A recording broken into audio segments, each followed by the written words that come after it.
महाभारत का एक अनसुना किस्सा। जब महर्षि मैत्रेय ने दुर्योधन को श्राप दिया। महर्षि मैत्रेय एक महान तपस्वी और शक्तिशाली ऋषि थे। वे विशेष रूप से दुर्योधन को समझाने के लिए हस्तिनापुर के महल में आए। उन्होंने दुर्योधन को समझाया, पांडवों से शत्रुता त्याग दो, धर्म का पालन करो, यही तुम्हारे लिए शुभ होगा। लेकिन दुर्योधन ने उनकी बात को गंभीरता से नहीं लिया और उनका मजाक उड़ाया। अपनी जांघ पर हाथ मारते हुए उसने उनका अनादर किया। इससे क्रोधित होकर महर्षि ने कहा, दुर्योधन, तुम्हारा यही अहंकार तुम्हारी मृत्यु का कारण बनेगा।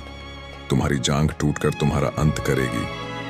आगे चलकर महाभारत के युद्ध में यह श्राप भीम के गदा प्रहार से सच हुआ। दुर्योधन का अंत हुआ और अधर्म पर धर्म की विजय।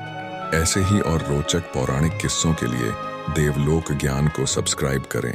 महाभारत का एक अनसुना किस्सा। जब महर्षि मैत्रेय ने दुर्योधन को श्राप दिया। महर्षि मैत्रेय एक महान तपस्वी और शक्तिशाली ऋषि थे। वे विशेष रूप से दुर्योधन को समझाने के लिए हस्तिनापुर के महल में आए।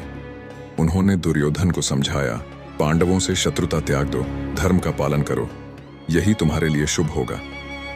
लेकिन दुर्योधन ने उनकी बात को गंभीरता से नहीं लिया और उनका मजाक उड़ाया।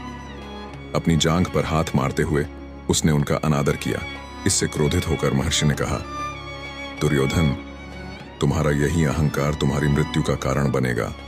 तुम्हारी जांघ टूटकर तुम्हारा अंत करेगी। आगे चलकर महाभारत के युद्ध में यह श्राप भीम के गदा प्रहार से सच हुआ।